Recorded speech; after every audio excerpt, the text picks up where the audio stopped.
Pero si yo tuviera una varita mágica, solucionaría la desigualdad. ¿Cómo lo harías? Ya. Hay un experimento que se corre en una universidad de Estados Unidos, no me acuerdo exactamente en cuál ahorita, que es muy famoso en psicología y se llama... Y lo que descubren es que todo en la vida prácticamente les va mejor. Solo por eso piensas en el desarrollo a largo plazo. Nosotros tenemos un problema de corto plazo en el Ecuador y es... ¿A qué le tiene miedo Eric? Ahorita, después de estas reflexiones, he tenido muchísimos problemas con esto. Yo, desde que tengo, creo que uso razón a los 5 años, he tenido miedo. Pero ¿por qué no en cualquier otra parte del mundo? ¿Por qué la revolución industrial se dio en Inglaterra? ¿Cómo podemos pasar el dilema y drama político para llegar a eso? ¿Cómo lograríamos hacer de ese tipo de cosas, de priorizar a largo plazo sobre el corto políticas públicas? Obviamente con... Cuando te graduaste de economista, en tu tesis tú le pones qué significa eso para ti.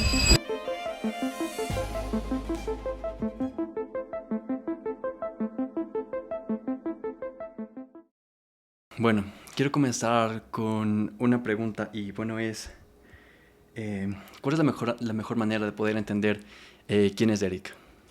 Esa es una gran pregunta que no sé si yo me he hecho. No, sí, ahora yo creo que depende del punto de vista que tengas o del ángulo desde el que se me mire. Creo que para la gente que más me conoce, que no es tanta, pero la gente que más me conoce por la política o por la economía o por las dos cosas en Twitter, ¿no? Yo creo que por ahí va, pero de ahí obviamente hay un montón de otros ángulos que como que no son tan conocidos, como que me encanta leer. Yo diría que, claro, mi objetivo de vida cuando era chiquito era ser bibliotecario y filósofo. Después me di cuenta de que filosofía en la católica era más teología y dije, no creo. Y ya, me decanté, digamos, por la economía. Pero yo creo que esas son dos cosas que me definen. Creo que me encanta todo el tiempo estar leyendo, amo leer, qué bestia. Si pudiese trabajar de bibliotecario sería mi sueño. Y creo que soy alguien a quien le gusta como tratar de ir lo más profundo que se pueda en las cosas. O sea, como tratar de lo que sea que haga o lo que sea que piense, como tratar de ir lo más profundo. Yo creo que eso es algo que me define. ¿Te encanta, yo podría decir, al mismo tiempo leer, que es adquirir conocimiento, consumir, pero también te encanta generar algo? En este caso, Claro. es como mencionabas, artículos. Veo que eres bastante activo en Twitter, tienes ya 17,000 tweets. ¿Cómo manejas las dos cosas? ¿Cuál te gusta más? O sea, verás, yo creo que hay un ciclo de cómo llegan o cómo se dan las ideas, que es como, no necesariamente empieza en uno de estos puntos, pero es como consumes, en función de lo que consumes o comparas o etcétera, surgen ideas. Y eso es como que van construyendo puntos que se enlazan en el tiempo, como ideas que se van enlazando y vas construyendo ideas sólidas. Y después como compartes eso. Eso es gracioso porque, digamos, traté de hacer mucho tiempo eso con un blog. Trato de hacer mucho eso como en mis apuntes personales sobre las cosas que escribo. Y más bien Twitter es como mi blog. Eso es lo que me di cuenta el otro día. Como es como mi blog de notas. Se me viene una idea y la anoto ahí. Más bien después reviso y digo cómo enlazo. O sea, al inicio cuando empecé a tuitear mucho era porque, es gracioso, pero no tenía en ese entonces un Huawei y las notas del Huawei, como tomas los apuntes, las notas rápidas en el Huawei no me parecía bacán. Entonces me acuerdo que se me venía una idea y ponía en Twitter. Y así como unas 5 o 10 al día y ya, eso como que se fue acumulando. Más bien ahora es como que reflexiono en algo, digo, o veo una noticia y tengo alguna idea sobre eso y como que lo pongo. Pero antes en realidad solo era mi blog de notas de ideas. Como que se me venía una idea y la soltaba. Y, y claro, la idea era que después de eso podía eso como ir articulándolo con otras cosas, escribir un artículo, lo que sea. Pero al inicio Twitter al menos fue como un blog de notas. De ahí por eso también traté o intenté, bueno, en esas ando de hacer como videos. Porque siento que tengo las ideas conectadas, siento que tengo algunas cosas escritas, pero el formato de video es todo un desafío. Entonces, así, más o menos. Exactamente. Pero tú como tienes un canal de YouTube, ¿no es Sí, cierto? sí, sí. Está ahí muy embrionario. Bueno, en realidad solo creo que subí 7 videos y tiene como 500 seguidores. Pero el problema principal fue que me cambié de casa.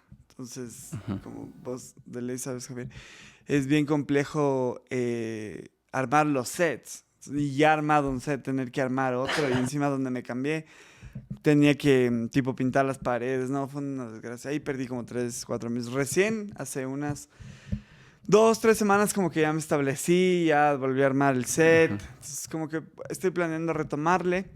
También justo cambié de trabajo, se me complicó un poco, pero bueno, ahí estoy como retomándole de nuevo.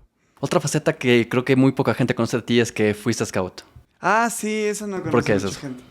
Yo, mi mamá cuando yo tenía 7 años, obviamente no tenía como capacidad de decisión. Mi mamá me metió a los scouts. Me quedé ahí como hasta los, ¿qué será? 13, 14 años. De ahí me salí un buen tiempo. Sí, diría 12, 13 años. De ahí me salí un buen tiempo y volví como a los 20, 19. Y de ahí me quedé unos 4 o 5 años. Sí, para mí ser scout es una cosa bien interesante porque hay un montón de cosas que son como habilidades de supervivencia, como qué hacer en una crisis, o que se traducía en cómo sacas comida si se olvidó la olla, el de tu, el de tu, el de tu grupo, lo que sea. Yo creo que ahí aprendí un montón de habilidades como que me han servido en la vida en general. Hay cosas como la disciplina y el orden que creo que a todos nos cuestan y que yo siento que sí aprendí mucho por los scouts. Y también es como que un espacio chévere para aprender en general, como, sí, como que adquieres un montón de habilidades que siento que no se adquieren normalmente en la vida, como, yo qué sé, ajá, como tienes que hacer juegos todo el tiempo y tienes que encontrar la manera de entretener, yo qué sé, a 120 personas en 5 minutos. Ajá, entonces yo creo que eso me enseñó un montón de cosas. Y sí, no, nadie, casi nadie sabe esa parte. Y fui, claro, yo era dirigente de los niños chiquitos de 7 a 11 años. O sea, me volvían loco, no mentira. Pero sí, ahí anduve un montón de tiempo. Incluso en algún punto llegué a ir a una cosa que se llama el Jamboree Global, que es un campamento de todos los países que se hace cada 4 años. O sea, ahí fui a Inglaterra la primera vez y me quedé en un campamento de un mes. Ahora como que viendo para atrás digo, qué loco. Pero sí, pasé un mes en campamento ahí. Estuvo U- chévere. Un mes en campamento con los niños pequeños. Claro, yo, no, en ese entonces yo, cuando fui, perdón, yo tenía, no me acuerdo si 14, sí, como 14 años, creo. Y yo era como en, claro, cuando ya tienes más de 21 eres dirigente. Entonces, cuando tenía más de 21 dirigía a los chicos chiquitos, pero cuando eres 14 eres lo que se denomina beneficiarios, eres como scout, no, eres como dirigido por alguien más. Y ahí era dirigido por alguien más. Entonces fue chévere porque además de ir a los 14 años, como conocer tanta gente de tantos lugares del mundo, estuvo chévere. Un poco dramático. Como muchas experiencias muy rápido, pero chéverísimo. Qué bien. Sí, toda una experiencia ser scout. ¿Y qué es lo más complicado en este caso de manejar a niños pequeños de ya ser líder? Porque pasaste desde que tú eras chiquito, te estabas formando como scout. En este caso tienes que seguir instrucciones y todo, a cuando ya tuviste tú que hacer, dirigirles a los chiquitos, a las personas, a los niños. O sea, verás, yo dirigí varios grupos y creo que el de los chiquitos es el más difícil porque, digamos, cuando diriges a alguien que tiene unos 18 o 14 años, sí es como que sientes que le puede, o sea, que el hablarle o el guiarle tiene que ver mucho con argumentos, de ideas. A los 14 tienes tus crisis existenciales, entonces alguien que te recomiende un buen libro, que te dé alguna idea que te acolite y tal, es como que te ayuda. Entonces esa parte es fácil. Me quedé más tiempo con los chiquitos y los chiquitos son mucho más difíciles para mí porque es como más emocional y más estar ahí todo el tiempo. Es como que te exige mucho más mental y emocionalmente. Y claro, es complejo porque siempre tienes que tenerlos entretenidos. Como todavía no se conocen tanto, tienen estos disparos de energía. Entonces tienes que también ver que no se te vayan. Es que bestia. Es sacado al aire. Y claro, ahí es como mucho más una cercanía emocional. Entonces no es como con el chico de 14 años que como que hablas, discutes, argumentas, le das una idea o lo que sea. Y además en esa edad como que los chicos buscan mucho modelos a seguir, entonces les puedes ayudar con cosas. Sí. Pero no, los chiquitos son, qué bestia. Es mucho más como sostén emocional, apoyo emocional. Claro, claro, y es complejo, claro. Algunos hasta como que ya te dicen tío, papá, porque ya te ven todos los sábados. Ajá, Ya, ya, sí, ya, ajá. ya, ya, Es toda otra dinámica. ya te cacho. ¿Tú Sí. seguiste siendo scout hasta que estuviste en la universidad o ya lo dejaste eso? No, más bien seguí en la universidad, terminé la universidad, estuve ya, creo que empecé a trabajar y cuando ya poco, como en ese lapso en el que pasé de ser estudiante a trabajar, perdón, de graduarme en mi primer trabajo, ahí como que ya lo dejé porque ya tenía, bueno, primero porque en los scouts algo que es muy importante es que cumples como un ciclo de vida. Entonces ya cuando ves que hay otros chicos que están listos para ser dirigentes, te vas porque ellos también tienen que hacer eso. Claro. Y entonces como que el ciclo de vida, al menos en el grupo en el que yo estaba, era como hasta los 26, 7, 8, más o menos, un poco más o menos. Em, claro, entonces esa fue una de las razones. También como que ya empezaba a trabajar, tenía que empezar a enfocarme en otras cosas. Ya había dejado la U. En la universidad seguí, que ahí sí fue terrible. Cuando estaba muy afuera en la universidad seguía y ya mi vida era medio colapsada. Claro. ¿Y cómo lidiabas con todo eso? Porque tú estudiaste economía, al mismo tiempo estabas en los scouts, estabas también en la parte de la dirigencia estudiantil de la universidad. Sí. ¿Cómo decías cómo manejar tu tiempo? O sea, la verdad, yo creo que sobrevivía porque a esa edad uno tiene demasiada energía. O sea, por ejemplo, ahora tengo 31 y en ese entonces tenía 20 y claro, tenía muchísima más energía. O sea, yo me acuerdo que dormía poquísimo e iba a los scouts todos los fines de semana, cada 2, 3 meses un campamento, Wow. aparte de la universidad. En la universidad, claro, como que los ritmos de la carrera. Y claro, y aparte la dirigencia estudiantil, que eran reuniones hasta la noche, y peor en mi último año de universidad, que es como que cuando más estuve metido en la política estudiantil era, o sea, a veces ni llegar a la casa casi. Sí, Ya te no. cacho. Yo creo que el factor principal es que en ese entonces tenemos mucha energía. O sea, ahora no sé si me metería a hacer tantas cosas a ese nivel, no. Claro. Sí, no, fue eso. También creo que como que algunas de estas herramientas de los scouts como hacer como bloques, tipo, este día me dedico solo a la política estudiantil, esta mañana soy solo los scouts.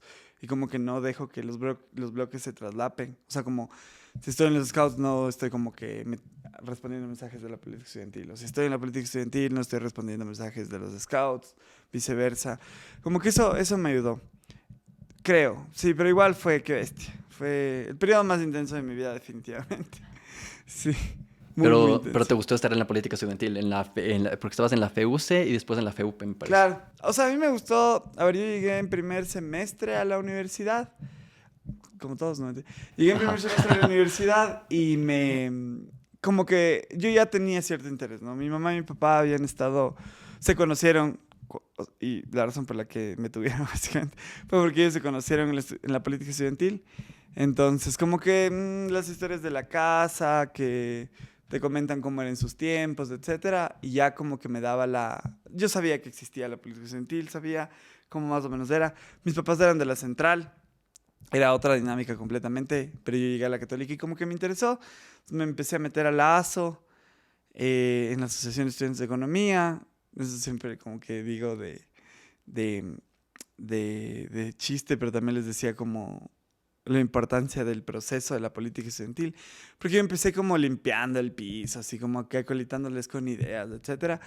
Después fui como que apoyando un poco más. En esas me pidieron que apoye en algunas cosas de lo que hizo la Federación de Estudiantes del 2012. Y ya me empecé a meter ahí. Me pidieron que me lance a la presidencia de la Asociación de Estudiantes de Economía, pero no me lancé a la presidencia de la Federación de la Católica, cuando estaba en quinto semestre, creo.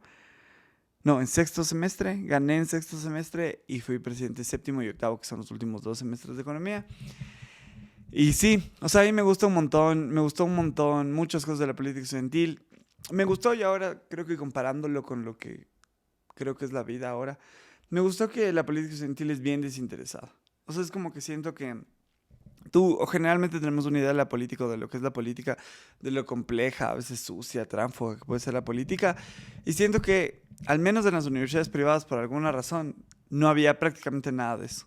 En la católica yo, digamos, casi todas las personas con las que pude trabajar y hacer cosas, casi todas eran como que entrega de buena voluntad. Entonces no era como, porque había un chico que decía en la política estudiantil, que me acuerdo que era presidente de sociología, y él decía que el poder más grande que te da la política estudiantil es el poder de tener menos tiempo para hacer los deberes. Y era totalmente cierto, porque no ganabas nada prácticamente de la política estudiantil y era bien trabajoso. Entonces era como que mucha gente que estaba ahí estaba como con entrega voluntaria.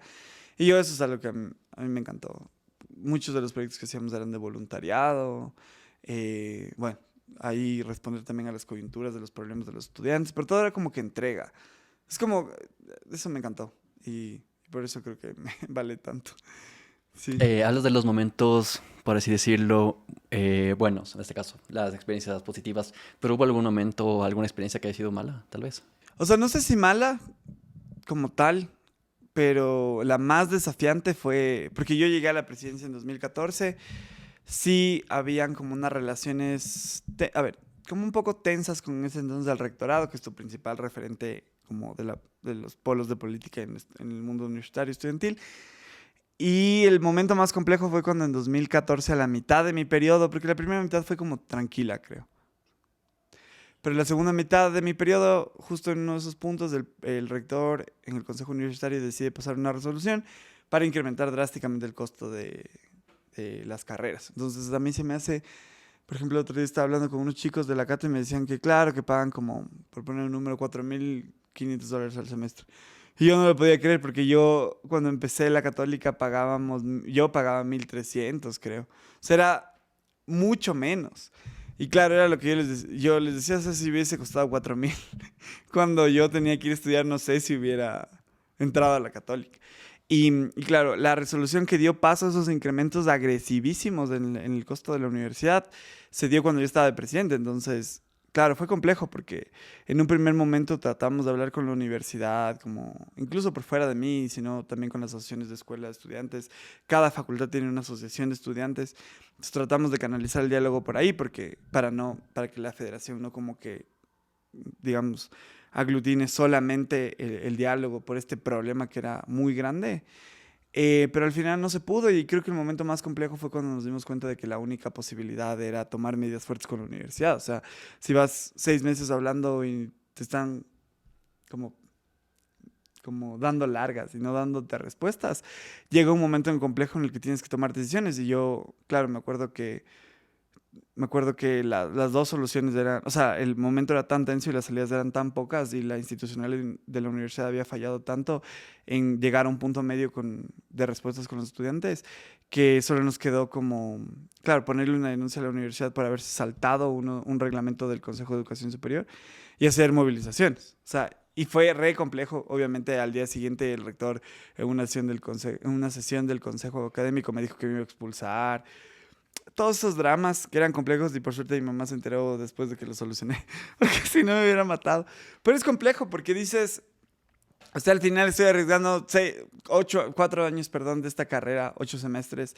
eh, Adicional a eso tenía que hacer full cosas como las movilizaciones y tenía que hacer full cosas como, eh, no sé, como tratar de mantener o encontrar los argumentos con el equipo y todos jurídicos detrás de ponerles a denuncia a la universidad para tratar de revertir en algo la medida, porque todo esto se daba en el contexto de mamás llegando a la oficina de la federación diciendo que no sabían qué hacer para que sus hijos puedan seguir estudiando, o chicos que mandaban correos diciendo que no podían sacar créditos y les iba a tocar dejar la carrera a la mitad. Entonces, en medio de ese drama, solo te toca tomar medidas drásticas y claro, era drástico y fue pesadísimo. Pero también fue como la adrenalina, me acuerdo. O sea, porque es como cuando te toca, no sé, de ley Javier has jugado fútbol. Es como cuando estás en un momento tenso del partido, solo le das y después te cansas. Y dices, ya, me voy a desmayar. Entonces fue algo así, porque en ese momento solo me acuerdo que me hiperenfoqué y creo que o sea, salió medio bien, porque después del siguiente semestre ya se frenaron los incrementos de las matrículas, logré terminar la carrera, que era otra, y, y claro, logramos salir medio con algunas propuestas sólidas. Desde ahí empezamos a plantear un reglamento de aranceles que funcione para todas las universidades, porque lo que el CES había expedido previamente eran como las bases o los argumentos sobre los que las universidades pueden incrementar los aranceles, que es el costo de la universidad. Entonces, la católica se había saltado muchos de esos procedimientos o de esos requisitos y en base a eso nosotros habíamos puesto la denuncia. Pero a raíz de eso empezamos a pensar un reglamento nacional para que no se incrementen los costos de la carrera de los estudiantes, no en global, sino al menos injustificadamente. O sea, porque si te dicen, te vamos a subir el costo de la universidad porque tenemos que poner laboratorios, ya, chévere. Pero sobre todo si se incrementaba, tenía que ser sobre todo a los estudiantes nuevos. ¿Por qué? Porque cuando un estudiante empieza a estudiar la carrera, puede decidir o puede programar si va a gastar $3,000, por ejemplo, el semestre durante 8 semestres. Pero si a un chico le dices, empieza, yo qué sé, pagando $1,000 y paga $1,000 la mitad de su carrera. Y de repente le cobras 3,000, probablemente ya no pueda pagar porque ya no puede programar. Lo que nosotros decíamos en las cartas es como que la educación no es una hamburguesa. O sea, una hamburguesa, te comes una hamburguesa y se acabó. O sea, como que compras una hamburguesa, está cara, barata y se acabó. Pero la educación tienes que pagarla todo el tiempo hasta que te gradúes. O sea, no es, es un bien que viene como por partes. Entonces no es como que puedes comprar 2 semestres de la universidad y ya eso es algo en sí mismo. Porque si no tienes el título que se consigue al final, no tienes nada. Y si a medio camino te incrementan, te triplican, te duplican el costo, es como que atenta contra tu capacidad o contra tu acuerdo inicial de lo que ibas a hacer, tu acuerdo explícito. O sea, ahí propusimos un reglamento para que se empiecen a, reglamento general para que se empiecen a regular cómo las universidades pueden hacer estos incrementos y los márgenes. O sea, sí te pueden subir un 25%, digamos, pero no un, como lo que pasó después con la UDLA, que le subieron un 150% de la noche, de un semestre a otro. Y es como, ¿quién va? ¿Qué bolsillo aguanta eso? Entonces, salieron muchas cosas bien. También fue re complejo, me acuerdo que termina, siguiendo la analogía del fútbol, me acuerdo que terminé ese semestre, pasé los exámenes, no me quedé en nada por suerte porque me iban a hacer problema, en medio de que, me acuerdo que tenía que salir a la movilización y después volvía a dar pruebas. Salía de la prueba y volvía a la movilización, o sea, era demasiado. Y claro, me acuerdo que terminé eso en diciembre y noviembre, diciembre, me acuerdo que di una última rueda de prensa por- porque, claro, los medios como había tanto barullo, los medios como que quieren saber qué pasaba, entonces di una rueda de prensa y, y ya me acuerdo que esas navidades solo pasé en la cama, o sea, solo colapsé como una semana sin pararme porque fue muy intenso. Entonces no sé si fue malo, pero fue muy complejo. Sí.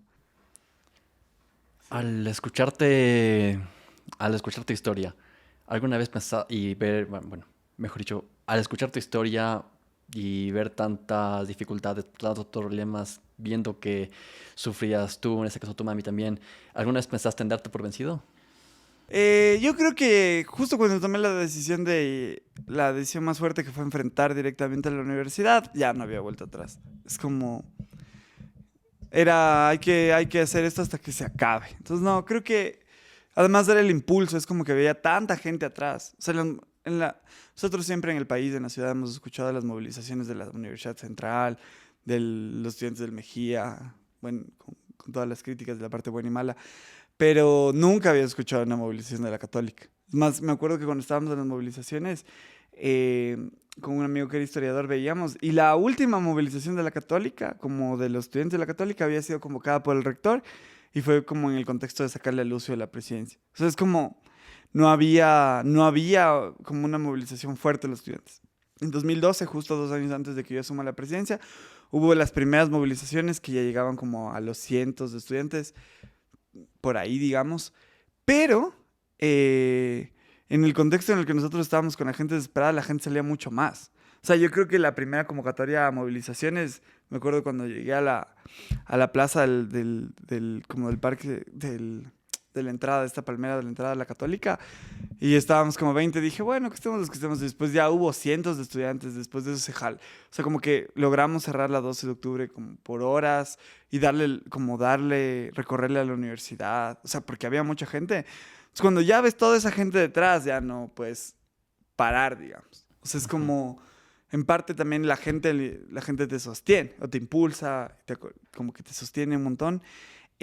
Claro, y había mucha gente que estaba muy, muy, muy golpeada. O sea, había mucha gente que... Y después lo que pasó, o sea, mucha gente que ya después no se pudo graduar en la Católica y tuvo que ir a otras universidades a terminar las carreras porque el precio se subió drásticamente.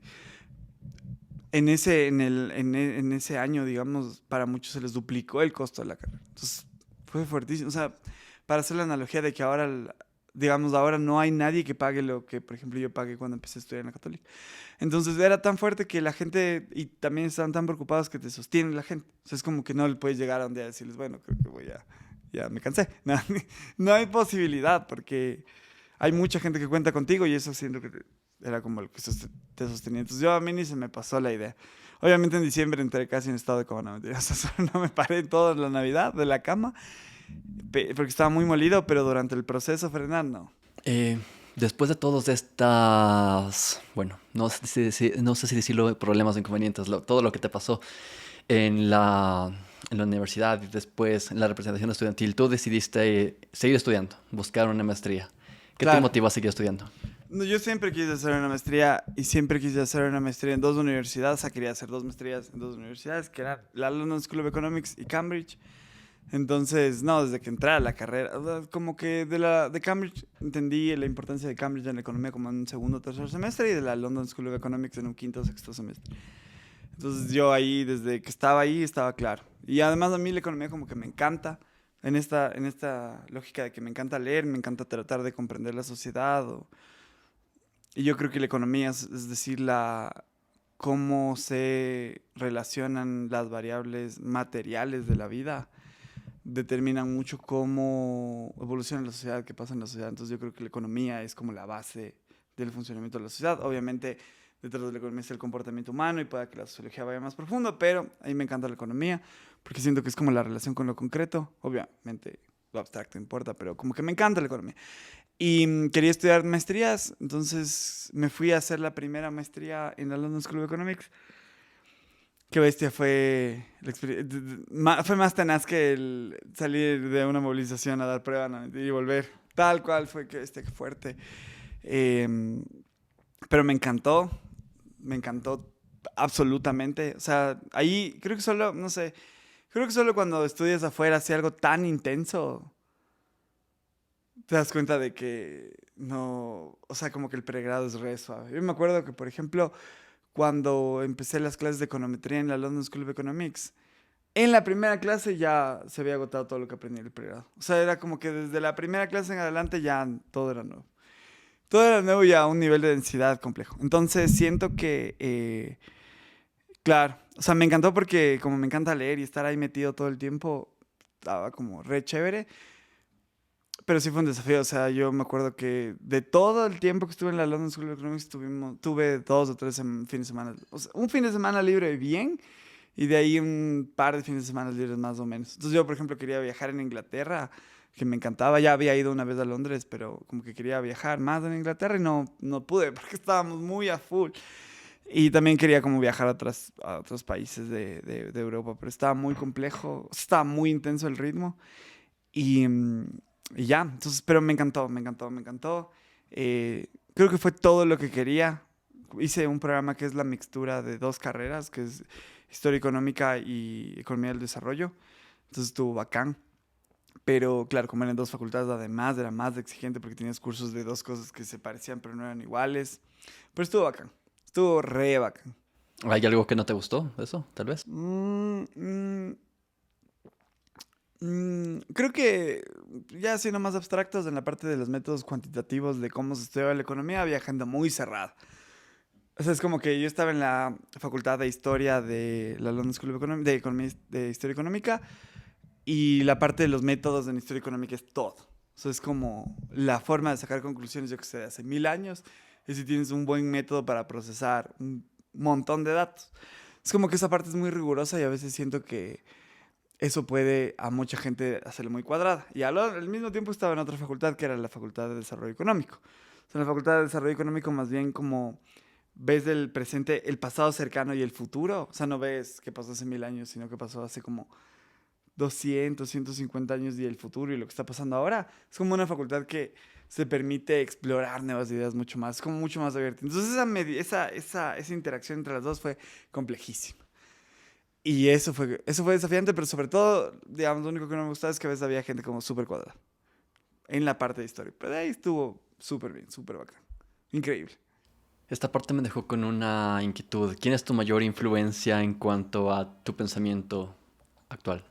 En economía definitivamente es Ha-Joon Chang, que es profesor, bueno, fue profesor mucho tiempo en Cambridge y ahora es profesor en una universidad que se llama SOAS. Definitivamente es él. O sea, creo que me he leído, no todos los libros, o sea, me falta un libro para leerme todo lo que ha escrito el man, me he leído, me he visto casi todas las entrevistas. Me encanta cómo piensa él. Y no, definitivamente él es como una de mis grandes inspiraciones. Es más, yo quería hacer mi PhD con él. Apliqué al programa de doctorado en Cambridge, me aceptaron y justo cuando me aceptan se va a otra universidad. O sea, ahorita estoy aceptado en Cambridge en el programa que se conoce como Master on Philosophy, que después haces 3 años más, 2 años más y ahí sacas el título de PhD en este caso en Economía del Desarrollo en Cambridge. Pero como él ya se fue, me desanimé un chance. O sea, me aceptaron y dije, me voy. Y aunque sea con una beca parcial, digamos. Pero ya se fue él, ya me desanimé. Entonces ahorita estoy viendo qué hago. Si tomo el cupo, no lo tomo. Porque tampoco quiero estudiar solo por estudiar y que diga, ay, se graduó en Cambridge. Sino que realmente quería estudiar con ese man o realmente quisiera estudiar con gente que conozca el tema hacia una profundidad muy, muy grande. Y ya no sé si Cambridge sea más profundo de lo que fue LSE, o sea, la maestría que ya hice. Entonces, estoy ahí pensando si voy o no voy. Pero definitivamente Ha Jun Chang creo que es mi mayor influencia. Ya. Y bueno, eh, más que todo yo pensaba que ibas tal vez a mencionar por la foto de que tienes en tu Twitter a Noam Chomsky. Ah, O también. sea, ¿qué significa Chomsky para ti? En lo político, Noam Chomsky puede ser una de mis principales influencias. No diría en la única, pero una de las principales. Hay varios textos de él que me parecen brillantes, por decirlo menos. Además, me parece brillante esta suerte de pragmatismo. O sea, porque puedes en política ver muchos otros autores. eh, digamos, por ejemplo, tengo muchos amigos que en español les gusta mucho Monedero, digamos, que es creo que hace ciencia política en España, muy relacionado a Podemos. Yo, digamos, a mí me encanta como la gente que puede criticar a los dos lados, como yo le suelo decir, como tamizar la realidad. O sea, es como no todo es blanco o negro, sino como que todo tiene matices y los puntos de equilibrio no son ninguno de los extremos generalmente, sino la adecuada combinación de cosas. Entonces, eso es lo que a mí me encanta de Chomsky, por ejemplo, que Chomsky es muy crítico, por ejemplo, en algunos puntos de lo que pasa en Estados Unidos ahora. Pero también es crítico con lo que pasa con la DSA en Estados Unidos, que es los Democratic Socialists of America, como este partido del socialismo democrático dentro del Partido Demócrata, como que también, pese a que quizás sea más afín, también pone sus ideas como en contrapunto, pone su contrapunto con muchos procesos de izquierdas en el mundo. O sea, esta capacidad de mantenerte con una postura y una orientación clara, un análisis profundo, pero al mismo tiempo poder tamizar las cosas y poder ser crítico, digamos, con las polaridades que existen en la política, a mí me encanta. Chomsky para mí es, claro, yo tuve la oportunidad de conocerle a Chomsky en Montevideo. Un amigo estaba haciendo una película, sí, acabó la película del encuentro entre Chomsky y Mujica. Entonces me dijo, de ley, ¿te interesaría venir? Y yo, obviamente. Y me acuerdo que me quedé en el hotel de al lado de Chomsky y él me dijo, le voy a hacer una entrevista a Chomsky ahorita, no sé si quieres ir a conocerle. Y yo, obviamente. Entonces fui, ahí hablé con Chomsky muy brevemente. En ese entonces mi inglés no era tan bueno, creo, entonces como que solo le hice 2 o 3 comentarios y le acompañé mientras estaba haciendo todo eso de la película. Y claro, ahí me tomé esa foto que creo que es la foto más importante que tengo. Es la foto que van a ver mis nietos, cacho. Y sí, a Chomsky también le he leído un montón, no tanto como Ha Jun Chang, que me he leído hasta lo que escriben las servilletas, no mentira, pero me he leído un montón también y definitivamente me parece el pensador, podrías decir como o sea, el pensador de política sí, en la izquierda más importante vivo de la actualidad, para mí al menos, de largo. Muchos dicen Zizek, a mí me parece que es mucho más profundo Chomsky. Es obvio, le admiro full. Chévere. Sí. Una inquietud. En tu tesis, en la parte de la dedicatoria, tesis de economía, de cuando te graduaste de economista, en tu tesis, en tu dedicatoria, aparte de tu familia, tú le pones América Latina, el continente de la esperanza. Claro. ¿Qué significa eso para ti? Bien la investigación. Para mí, que América Latina es el continente de la esperanza, yo siento, y bueno, esto en realidad es interesante, pero mucha gente con la que he hablado de otros países coinciden, pero siento que América Latina, sobre todo con lo que ha pasado en los últimos años, 20 años, ha demostrado ser la única región del mundo que realmente podría, o sea, como disputar este sentido del horizonte de la historia, de cómo son las cosas. Entonces tú ves Europa, y Europa si bien tiene estos extremismos a veces complejos, como que no da muestras claras como de innovación política o de pensar horizontes distintos. Es como en los estados tipo en Alemania y en los estados más escandinavos tienes el estado de bienestar como tal, como que varía, cambia, pero ahí se queda. Entonces, por ejemplo, para poner un caso más extremo, el de Syriza en Grecia, que Syriza es este partido radical de izquierda en Grecia, ganan el poder y no logran hacer prácticamente nada. O sea, es más, ganan el poder y se empiezan a moderar terriblemente. Ves otros procesos como el de Podemos, medio llegan ahí con fuerza, logran algunas cosas, pero se moderan terriblemente. En cambio, en América Latina ves movimientos de masas increíbles. El movimiento estudiantil chileno, que era el que teníamos de referencia cuando yo estaba en la universidad, era gigante, tenía una profundidad brutal y sí se planteaba replantear las cosas. Ahora, bueno, ¿qué tanto lo han podido hacer en Chile? Es otra pregunta, pero se veía procesos en Ecuador como el de perdón, en América Latina como el de Bolivia. Y en Bolivia sí se hacían transformaciones profundas. O sea, puedes ser crítico de los procesos, que creo que hasta cierto punto está bien. Pero no puedes decir que en Bolivia no hubo una transformación ridícula de la forma de entender la política y la economía. Uno de los procesos, yo diría, de los más sostenidos y exitosos de la región, sino casi el que más, el de Bolivia. O sea, un país, por ejemplo, la reivindicación de no solo de identidades ancestrales, teniendo el primer presidente indígena de la historia, pese a tener la mayor parte de la población indígena en ese país, sino también como de debatir ideas de fondo, de recuperar ideas a cierto punto como ancestrales en el espectro indígena, la idea de construir comunidades o circuitos más comunitarios dentro de la economía, etcétera. Y la misma forma muy heterodoxa de manejar la economía política en Bolivia. Ahorita es uno de los países que mejor ha surfeado la crisis porque logra evadir la inflación, mientras que al mismo tiempo logra sostener el crecimiento y no restar derechos sociales, que es lo que hicieron muchos otros gobiernos a raíz de la pandemia, por ejemplo, etcétera. Entonces, yo creo que sí hay posibilidades o se muestran posibilidades de reinventar todo en América Latina que no ves en ningún otro lado. O sea, no ves en África, no ves en la India, no ves en Asia, no ves en Europa, no ves en Estados Unidos. Esto de debatir realmente qué puede pasar con la sociedad o pensar cosas que realmente transformen la realidad, yo siento que pasa mayoritariamente en América Latina y sobre todo en América Latina como que se puede, o sea, palpas que pueden empezar a pasar. Y eso a mí me parece que es la razón por la que somos el continente de la esperanza. Chévere. Sí. ¿Qué crees que sea necesario para pasar de ser el continente de la esperanza a ser el continente de la acción? Yo creo que en algunos casos sí somos del continente de la acción, pero como continente como tal, no siempre. Y yo creo que ahí sí, digamos, para no entrar en discursos clichés, pero sí se necesita de más unidad latinoamericana totalmente. O sea, si por ejemplo tú ves lo que pasa en la Unión Europea, o si, solo viendo un poco la historia de Europa, o sea, es como que en Europa coges un avión de 1 hora y ya hablan otro idioma completamente, la cultura a cierto punto es bastante distinta, o sea, son muy diferentes y lograron tener la Unión Europea. Obviamente después de la Segunda Guerra Mundial, tratando de evitar eso y todo, pero han logrado tener una unidad bastante profunda, con sus problemas obviamente, pero bastante profunda, pese a todas sus diferencias. Y en América Latina, pese a que te vas a Bolivia y varía un poco el acento, pero hablamos del mismo idioma, la cultura no es tan distinta. Peor, te vas a Colombia, obviamente varía el acento, pero no somos tan distintos. Incluso te vas a Chile y si bien es más distinto, no es tan distinto. Pese a que somos mucho más parecidos, no hemos tenido un proceso de unidad sólido. Entonces yo creo que ahí sí, o sea, para que algunas de las transformaciones tomen potencia o se encaucen, necesitamos más unidad latinoamericana. Totalmente. Yo creo que ahí se avanzó, se retrocedió, se está avanzando nuevamente ahora, pero sí se necesita dejar, yo creo que para dejar eso fuertemente establecido se necesitan instituciones. Es como generar instituciones, de generar un marco institucional, es lo único que te permite dejar transformaciones de largo plazo. Y yo siento que ahí necesitamos cosas como más que, sí, UNASUR, obviamente, que es como un espacio de integración política regional, pero sobre todo necesitas el Banco del Sur, por ejemplo. ¿Qué le tiene a los países asiáticos, perdón, qué le tiene a los países africanos medio convergiendo, pese a que ahí sí hay problemas increíbles? El Banco de Desarrollo Africano.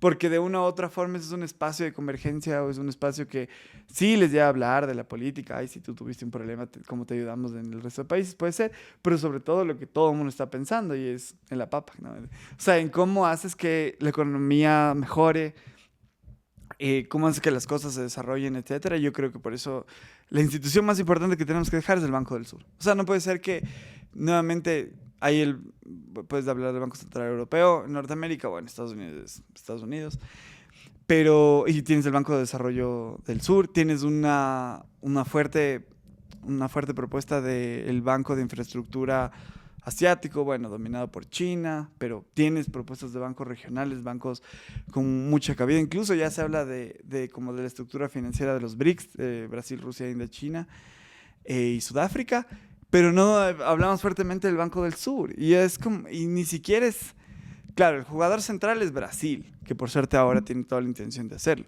Pero no puedo creer que, sí, o sea, necesitamos una institución como el Banco del Sur para empezar a darle pragmatismo a las cosas. Necesitamos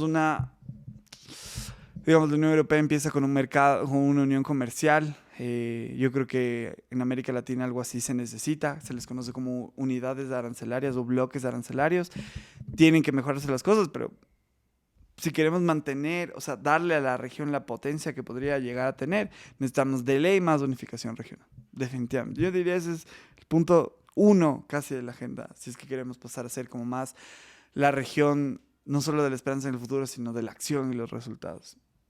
Yo con frecuencia opino al igual que tú, y la verdad me parece algo malo, pero por lo general no aprendemos de cuando las cosas nos va bien, sino cuando nos va mal.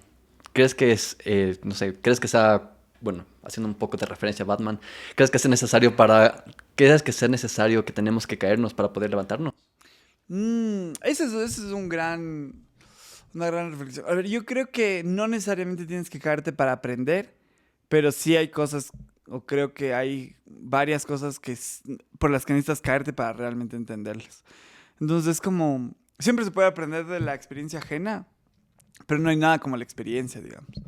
Entonces, si es que yo creo que pensando en la región, yo creo que el haber visto todos los problemas o todos los limitantes de lo que ha pasado en los últimos años hace profundizar la idea, por ejemplo, de que la integración es clave. ¿Pero por qué? Porque pasaste todo este periodo de retroceso, digamos, de ruptura de la integración, de todo lo que eso implicó, no solo en la región, sino, digamos, o sea, no solo a nivel macro de los países, sino cómo se fueron al caño muchos países en individual. O sea, lo que ha pasado en el Ecuador en los últimos años es inaudito. Y eso te hace regresar a ver, o sea, esa experiencia de lo terrible que han estado las cosas, de lo mucho que se ha retrocedido. Yo creo que no hay mejor escuela de eso para darte determinación para avanzar. O sea, es como, después de haber visto cómo todo se fue al caño, si te dan una oportunidad de avanzar, no la desperdicias. Y es porque sabes lo fuerte, lo profundo que fue caerse. Entonces yo creo que a veces sí, yo creo que no hay nada, nunca en la vida, yo creo, y en la realidad, digamos, todo siempre tiene ciclos. Y todo sí la sube y cae, sube y cae.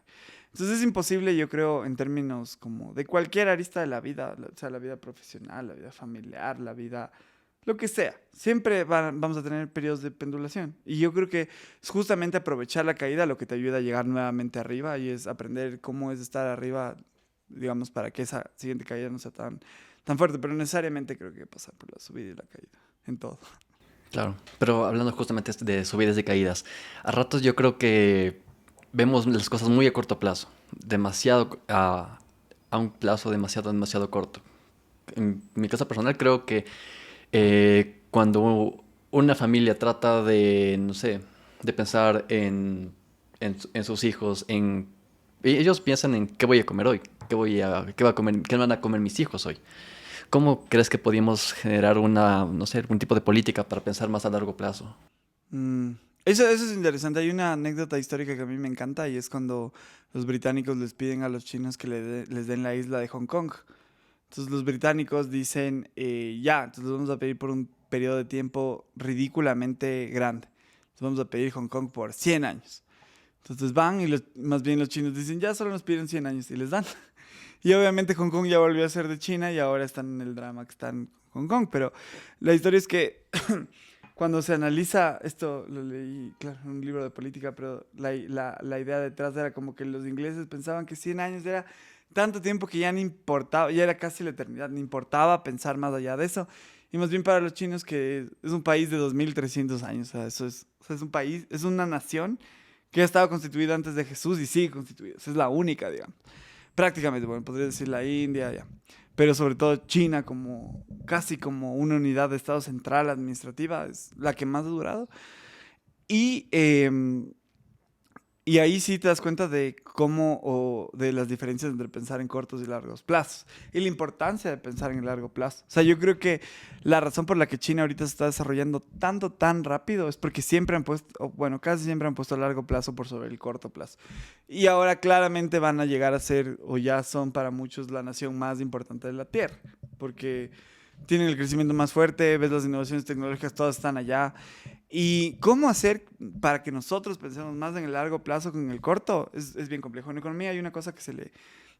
O bueno, entre los papers de economía hay un término que se utiliza que es la... Ay, ya me olvidé el término, pero básicamente es en el comportamiento humano. Ya, hay un experimento que se corre en una universidad de Estados Unidos, no me acuerdo exactamente en cuál ahorita, que es muy famoso en psicología y se llama el experimento del malvavisco.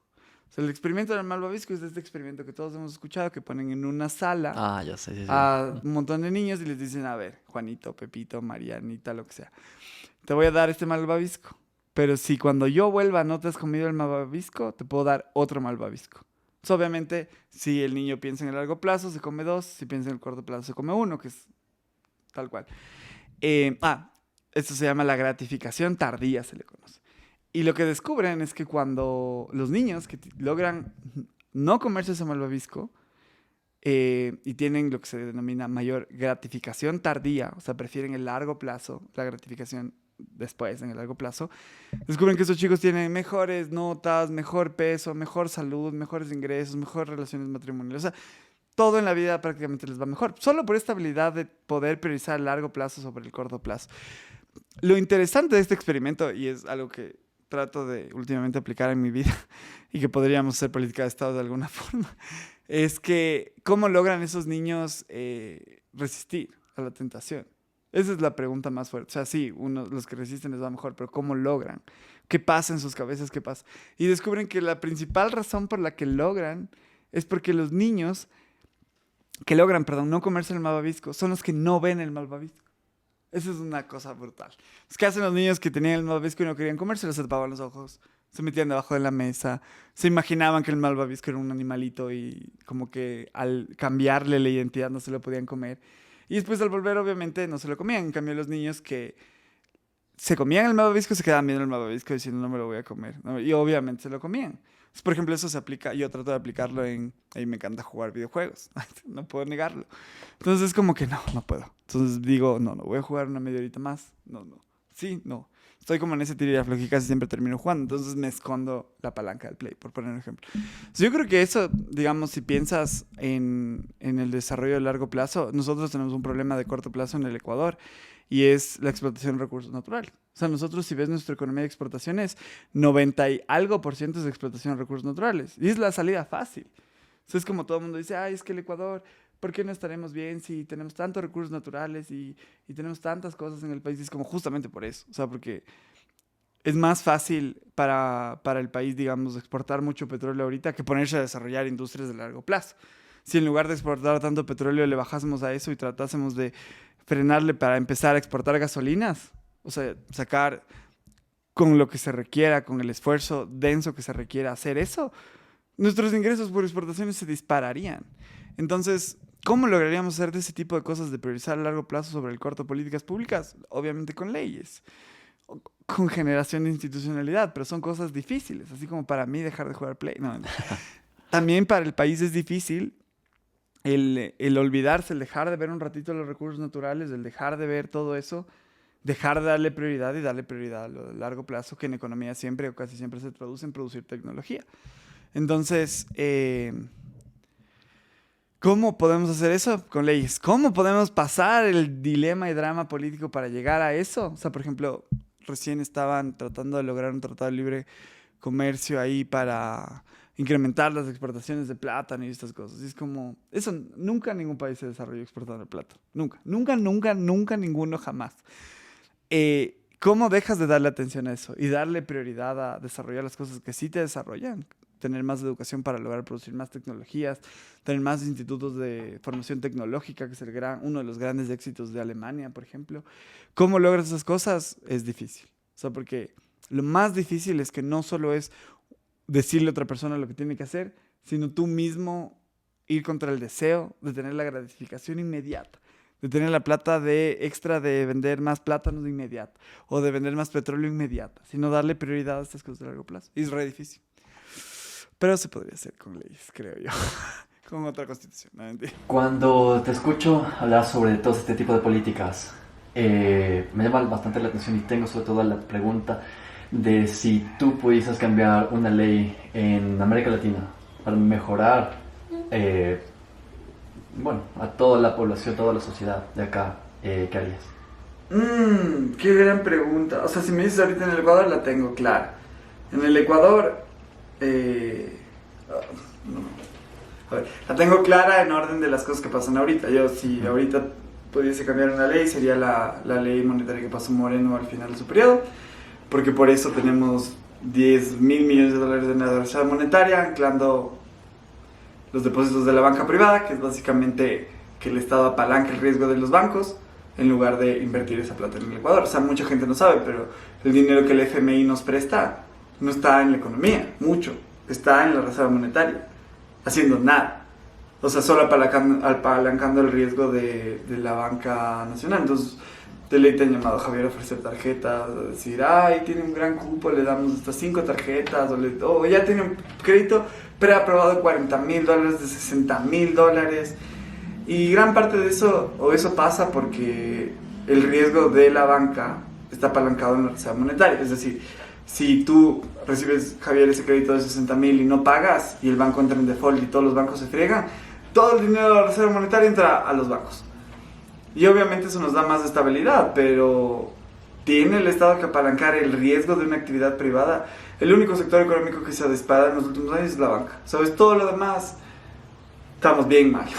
O sea, por no decir el tema de la seguridad, que ya es como un tema en sí mismo, pero la economía está muy mal. Y en parte está tan mal mientras los bancos crecen tanto por esa ley. Entonces en el Ecuador yo me bajaría a esa ley. Ahora, si yo tuviese, digamos, si me dijesen, me dieran una varita de Harry Potter y me dijesen, brother, ¿qué ley, o sea, qué política implementarías en América Latina? Yo creo que sería una muy relacionada. Bueno, yo creo que nuestros problemas van como en 3 ejes en la región. Primero, somos la región más violenta del planeta. O sea, es como en África tienen guerras civiles, pero aquí la violencia interna es la más fuerte del planeta, según algunos analistas. Porque al mismo tiempo somos la región más desigual del planeta. O sea, no somos la región más pobre del planeta. O sea, no somos África, que está con muchos problemas económicos, pero somos la más desigual. Lo que quiere decir que somos la región en la que hay más diferencia entre ricos y pobres. Y aquí hay esta foto graciosa, triste, dura de Brasil, que tienes al lado de un montón de favelas, un conjunto residencial privado con piscina separado por una pared. Y eso es América Latina. O sea, es como... Y yo creo que uno de los principales problemas que tendríamos que solucionar si me dieran una varita mágica sería la desigualdad. O sea, no hay... Y además, ¿por qué la desigualdad? No solo porque la desigualdad es mala en sí misma y tal, sino porque la desigualdad también, y esto demuestra demasiados estudios, la desigualdad afecta a una variable principalmente, y es a la confianza. Y la confianza es vital para el desarrollo de cualquier sociedad. Entonces, por ejemplo, si tú quieres, Javier, hacer una maestría o hacer algún estudio en España, que es una sociedad bastante también desigual, te piden tantos papeles que es ridículo. O sea, te piden por poco, pero mándame el certificado de nacimiento, casi. O sea, te piden el comprobante del título, te piden el comprobante de no sé qué. Y cuando, digamos, yo que he aplicado ya a la London School of Economics de Cambridge, en las dos no te piden tantas cosas. O sea, te piden como, sí, mándame las notas y que eso venga de un correo de la universidad. No te piden que vaya en correo certificado, de sobresellado. O sea, no te piden tantas cosas. ¿Y por qué? ¿Por qué pasa eso? Porque en Inglaterra y en muchos de los países más desarrollados, los niveles de confianza son mucho más altos. Y esto podría parecer como, bueno, ya, pero ¿y la confianza qué hace o qué pasa? La confianza es vital porque eso reduce el costo de hacer cualquier cosa. Si tú, por ejemplo, quieres hacer un contrato aquí para ponerte una empresa o lo que sea, tienes que hacer un estudio con abogados larguísimo que te cuesta un montón. No, por no decir que nuestras administraciones públicas y la burocracia es más complicada solo porque como tenemos menos confianza tenemos que hacer mucho más papeleo. En cambio, si te vas a otros países, es lo que algunos economistas que hablan de la confianza dicen como en Inglaterra esta cosa de la costumbre y de la palabra se desarrolló tanto que ni siquiera tienen constitución. Es como nosotros tenemos unos dramas burocráticos y allá no tanto. Por poner un ejemplo, pero eso yo siento que se ve todo el tiempo. O sea, siento que la confianza de la gente es mucho mayor. Pero es mucho mayor porque la confianza se desprende de la igualdad. O sea, de la sensación de que un semejante te es igual. Entonces, si de repente la desigualdad es tan amplia como en América Latina, la confianza se va al piso. La posibilidad de hacer políticas de desarrollo se van al piso. Entonces, si yo pudiese resolver un problema, sería la desigualdad, creo. O sea, si me dijesen, ¿qué harías? La desigualdad, pa. Y de ahí obviamente hay muchas otras cosas, como la parte de la tecnología, el desarrollo, la identidad regional, porque hay otros estudios que demuestran que entre mayor identidad, mayor propensión a aportar al bien común, por ejemplo. Entonces, a mayor identidad de las personas que te hace sentir esta sensación de ser iguales, hay mayor pago de impuestos, hay mayor donaciones a proyectos nacionales como educación, salud, etcétera. Obviamente esas son cosas, pero si yo tuviera una varita mágica, solucionaría la desigualdad. ¿Cómo lo harías? O sea, con la varita mágica diría, no, mentira, pocos pocos cacho. Pero, o sea, en la historia del mundo, o sea, cuando hay algunos historiadores que dicen, ¿por qué si China siempre fue más desarrollada que los países europeos, la revolución industrial se da en Europa y se desarrolla en Europa? O sea, ¿por qué pasa eso? Y una de las... bueno, eso con China la pregunta es más difícil. Pero ¿por qué no en cualquier otra parte del mundo? ¿Por qué la revolución industrial se dio en Inglaterra? Y después como que se fue a lo que ahora es Holanda y después se fue como para Francia y el resto de Europa. ¿Pero por qué se dio en Inglaterra? Y entre las 800 respuestas que salen hay una que tiene mucha correlación, tiene mucha fuerza en los datos que demuestra correlaciones fuertes.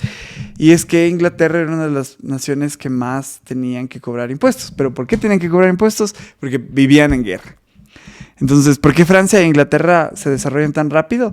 Porque vivían en guerra y como vivían en guerra tenían que recolectar muchos impuestos. Tenían que recolectar tantos impuestos que después podían invertir en cosas públicas gigantes, como en darles, no sé, darles la posibilidad a que chicos del campo estudien en Cambridge y en Oxford. Y es la historia, más o menos, la historia de Isaac Newton es un chico que tenía que ser campesino porque su familia era campesina, porque estaba ahí y termina estudiando en Cambridge y después escribe el cálculo y otras cosas cuando llega una mini pandemia. No, o sea, no era una pandemia porque no era el mundo, pero era una plaga y tiene que quedarse en donde él vivía como mucho tiempo encerrado. Entonces, ¿por qué pasan ese tipo de cosas? Porque hay estados fuertes. O sea, porque hay estados que le permiten yo qué sé, te permiten invertir en educación. Porque hay estados fuertes que te permiten, como pasó después en Alemania, invertir en industrias. Hay cosas que no mucha gente sabe, pero BMW, esta marca de carros famosos, fue una empresa pública con plata del Estado. ¿Y por qué el Estado pudo invertir en eso? Porque era muy fuerte. Entonces, ¿cuál es la lógica? La lógica es del Estado, recoge impuestos, se baja la desigualdad y puede invertir. Entonces yo sí creo que fortalecer los estados en América Latina es clave. Y aquí hay mucho debate público difícil en Ecuador de no, pero es que el Estado es muy grande, el Estado es gigante y es como, si comparamos el Estado del Ecuador con cualquier Estado europeo, es ridículamente débil. O sea, pero ridículamente débil en la variable que quieras. O sea, por ejemplo, dicen, no, es que el Estado es muy grande, tiene muchos trabajadores. De acuerdo a la proporción de la PEA, que es la población económicamente activa del Ecuador, menos de 1 de cada 10 trabajadores está en el Estado. En los países escandinavos eso puede llegar a 4 de cada 10 o hasta casi 5 de cada 10 trabajadores que están en el Estado. Entonces no importa, en Alemania no me acuerdo el dato, pero creo que es 3 de cada 10. Y aquí no llegamos a 1 de cada 10. Por no hablar de otras variables como el cobro de impuestos, etc. Ahora, otro momento histórico en el que se demuestra esto con fuerza, la importancia de los impuestos para generar igualdad y poder generar inversión, porque yo creo que la respuesta sí pasa por los impuestos, es el caso de Estados Unidos e Inglaterra en la Segunda Guerra Mundial. Ambos, para enfrentar la Segunda Guerra Mundial, tuvieron que pasar, bueno, en el caso de Inglaterra desde la primera, tuvieron que pasar cosas que se conocían como los super tax. Y el super tax eran impuestos que ya eran ridículos, que en el debate actual la gente se reiría si alguien le plantea esto, pero super tax es del nivel de 75% del impuesto a la renta de tax. Incluso creo que Inglaterra en el punto heavy más fuerte de la guerra llegó a tener casi el 80%, sino más, de super tax. Y después, obviamente, cuando se acabó la guerra, ese impuesto no se bajó automáticamente, sino que se fue bajando. Tomó tanto que se bajó para llegar a los niveles actuales que tomó del 45 al 80 para bajarse esos impuestos que se subieron en la guerra. Y eso le permitió al Estado después generar políticas de desarrollo, de inversión tan fuertes que el periodo del 45 al 80 es conocido como el periodo de oro del capitalismo. ¿Por qué? Porque los estados tenían tanta fuerza que podían invertir un montón en la economía. Y ya para cerrar, la importancia de los impuestos del Estado y tal, porque creo que el Estado y los impuestos son la forma de generar esto, capacidades estatales e igualdad.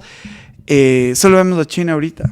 Hay esta medida de la capacidad estatal, que se mide, entre otras cosas, por cuántos impuestos puede cobrar el Estado en la economía y su capacidad de acción. Y no es raro que el Estado con mayor capacidad del mundo sea China, y no es raro al mismo tiempo que el país que tiene mayor potencia en el mundo actual sea China.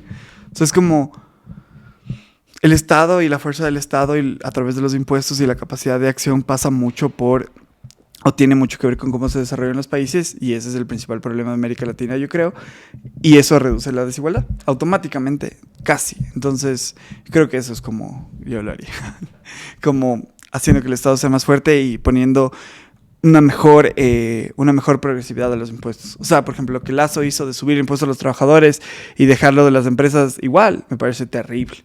O sea, si vas a hacer un esfuerzo tributario porque tienes problemas, tiene que ser por igual. O sea, para reducir la desigualdad tiene que ser sobre todo a quienes más tienen, no al revés. Por ahí creo que va un poco de la solución. Cuando te escucho a ti hablar del sector público, todo el tipo de políticas públicas, se te nota con bastante entusiasmo. Ah, qué interesante, no me había dado cuenta. ¿En serio? Sí, no me da zona de que eso puede ser. Ya. Pero mi inquietud era, ¿qué es lo que más te entusiasma de las políticas públicas en general? O sea, a mí lo que me entusiasma de las políticas públicas es su capacidad de transformar la vida de la gente. Pero no de la gente entendida como una persona, o 2 personas, o 10 personas, sino de la gente como la sociedad. Entonces es como que la historia de la revolución industrial y el desarrollo de Inglaterra, la historia de cómo superaron Japón y Alemania después de la Segunda Guerra Mundial cuando estaban hecho leña, o cómo China pasó de tener hambrunas todos los siglos prácticamente, o cada cierto periodo de tiempo, a ser la nación más sólida del mundo, en términos económicos al menos, pasa por las políticas. Entonces, la política pública, al final, la decisión de los estados y cómo orientan la sociedad, pueden literalmente transformar el destino de las sociedades. Yo creo que, y eso se traduce, por ejemplo, en China hace un año o dos, se anunció que lograron superar en todos los distritos el umbral de pobreza rural. Eso es algo que no ha logrado ninguna nación sobre la faz de la tierra. O sea, decir, ya ni en la parte rural más compleja tienen como tal nivel de subsistencia las personas. Es algo que nosotros estamos re lejos de lograr. O sea, tenemos como, no me acuerdo el dato, pero uno de los últimos que revisé era que 25% de los niños del Ecuador tienen desnutrición en algún nivel. Es como, estamos re lejos de lograr eso. Y esos problemas persisten en países como Estados Unidos también, que tienen como 30, 40 millones de personas viviendo bajo la línea de pobreza. Entonces son como la política pública, y la experiencia histórica lo demuestra demasiado excelsamente, puede transformar el destino de la gente. O sea, hay gente que ahorita está muerta de hambre, fregada, con tantas crisis que las tasas de suicidio en el país están subiendo todo el tiempo. O sea, hay tanta gente que está al borde de la desesperación y la angustia, y la política pública puede transformar eso. O sea, es como, no es lo único, obviamente, pero realmente puede hacerlo. Yo creo que esa posibilidad de transformar el destino de la gente, de la vida de la gente, no solo, como decía, de 1 o 2 personas o de 5 personas, sino de la sociedad, a mí me parece increíble. O sea, es increíble pensar que hay algo que puede hacerlo. Y es algo que puedes hacer que requiere como de voluntad política sobre todo, y de conocimiento, obviamente. Es el mix como principal. Y eso a mí me parece increíble. O sea, pensar que hay un chico que puede estar naciendo ahorita que no tiene ninguna esperanza. O sea, que su futuro se pinta re negro, re turro, que puede tener tantas necesidades, que puede terminar o muerto por alguna razón o metido en alguna banda delincuencial, etcétera. Pensar que la política pública puede mejorarle la vida a esa persona, puede hacer que tenga esperanza de tener algún futuro, me parece increíble. Y es creo que lo que más me encanta de esta cosa. Justo relacionado a la política pública, si pudieses sacrificar tu felicidad a cambio de que la sociedad ecuatoriana pueda vivir mejor, ¿lo harías? Esa es una buena pregunta que me he hecho full veces. Muchas veces. Creo que siempre hay un dilema, o hay un drama, o hay una ponderación, un debate interno en todo el mundo entre el bien común y el propio.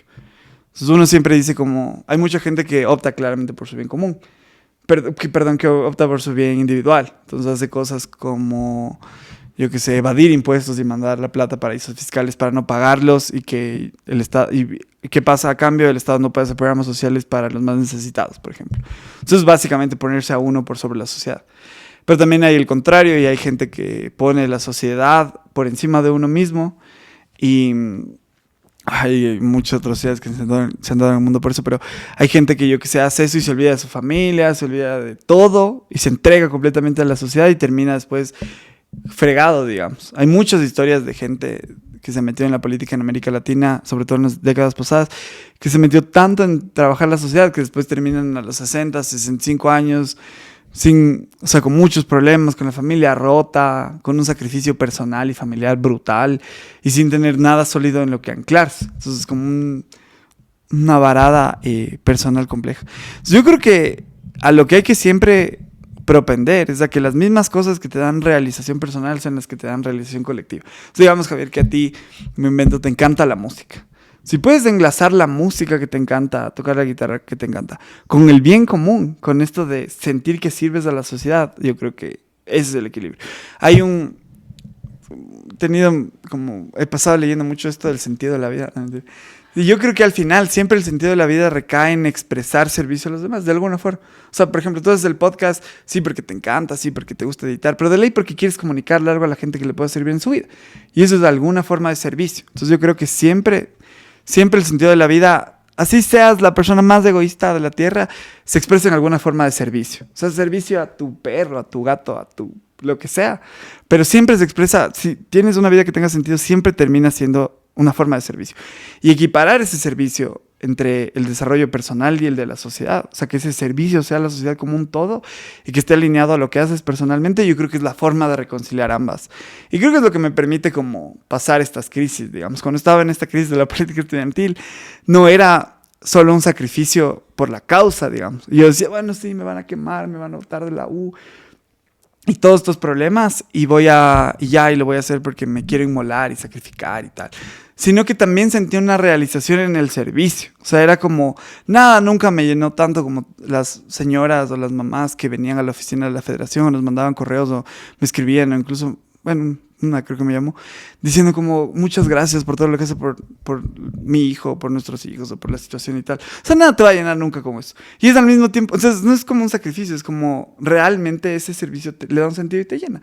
Y creo que ahí se equipara esto de lo individual y lo colectivo y lo general, el bien común, como que encontrar el matrimonio entre ambas a través de un servicio que esté alineado a lo que tú haces, ¿sabes? Porque no todos hacemos lo mismo, o sea, es como, puede ser el podcast, puede ser la guitarra, puede ser, yo qué sé, a alguien le encanta pintar, puedes encontrar, algunas de las pinturas más emblemáticas de la historia son justo aquellas que representan momentos críticos históricos de la humanidad, más allá del abstracto que todavía no entiendo, pero el otro es como, sí hay un servicio a la humanidad a través de esta cosa que a ti te encanta y ahí se reconcilian ambas, para mí.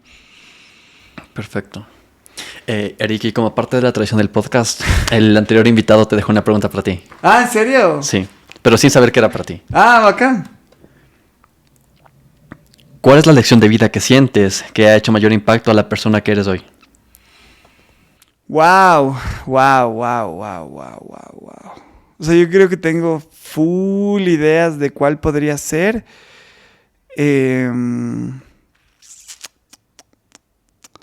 Yo creo que la lección de vida más grande que he tenido últimamente, que creo que me ha transformado, es que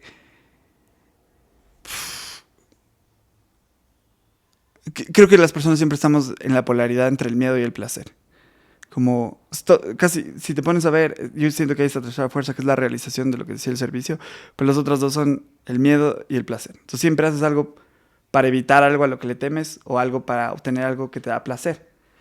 Y yo siento que la lección de vida más foca que he leído últimamente es que que he asimilado y que fue focazo el proceso, es que cuando le pierdes el miedo a la muerte, ya no actúas por ningún temor o por ningún deseo. Es como cuando le pierdes el miedo a la muerte, es como que todos los demás miedos se te van de alguna forma. O sea, le tienes miedo a, yo que sé, irte a vivir a otro país y conseguir un trabajo y a ver qué pasa, o irte de mochilero para América Latina o lo que sea. Y puedes tenerle miedo a muchas cosas, pero cuando pierdes el miedo a la muerte, pierdes el miedo. Eso, y que siento que cuando te das cuenta de que ya no hay miedo ni deseo, ya no hay miedo ni placer, lo único que buscas es la realización. Y la realización siempre es una forma de amor y de servicio. Creo que eso es. ¿A qué le tiene miedo, Eric?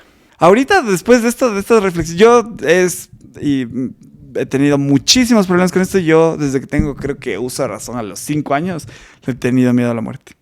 A los 5, a los 7, a los 14, terminé una crisis existencial leyendo filosofía porque le tenía miedo a la muerte.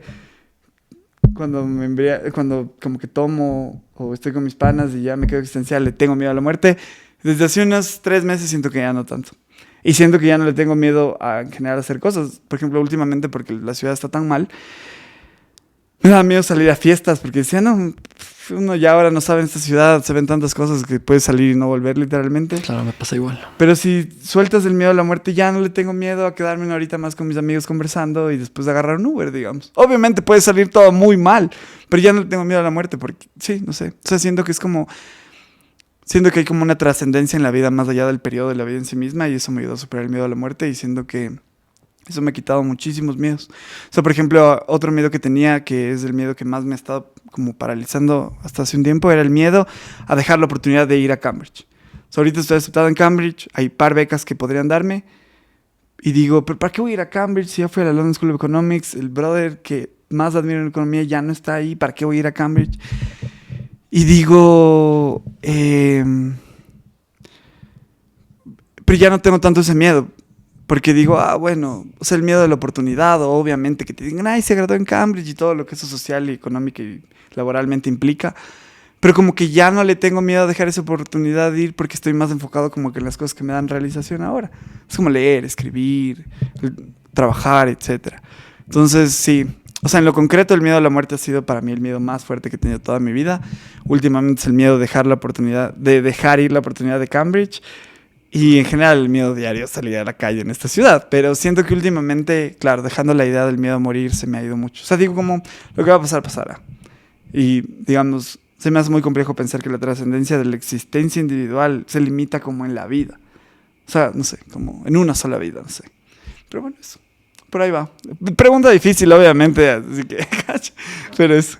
Chévere. Y parte de la tradición también es que nos dejes una pregunta para el siguiente invitado. Ya, a ver, ¿qué pregunta? Uy, a ver, ¿qué pregunta puedo hacer? Voy a ver las anteriores, así.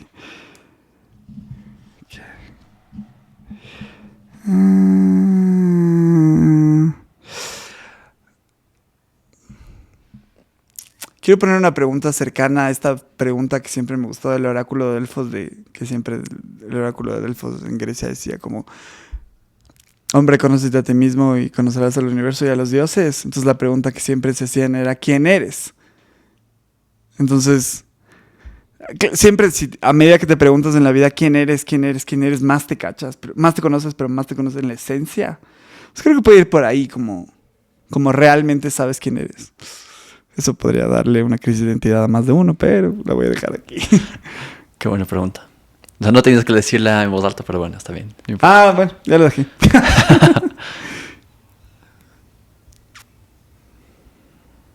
Ya. Súper. Chévere, Eric. Muchas gracias por tu tiempo, por brindarnos esta oportunidad para estar acá. No, muchas gracias a ti, Javier. Que viste, qué buena entrevista, qué buena investigación que hiciste. Creo que ya ni yo me acordaba de que puse en mi test. No, mentira. Muchísimas gracias a ti. Gracias. Chévere, amigo.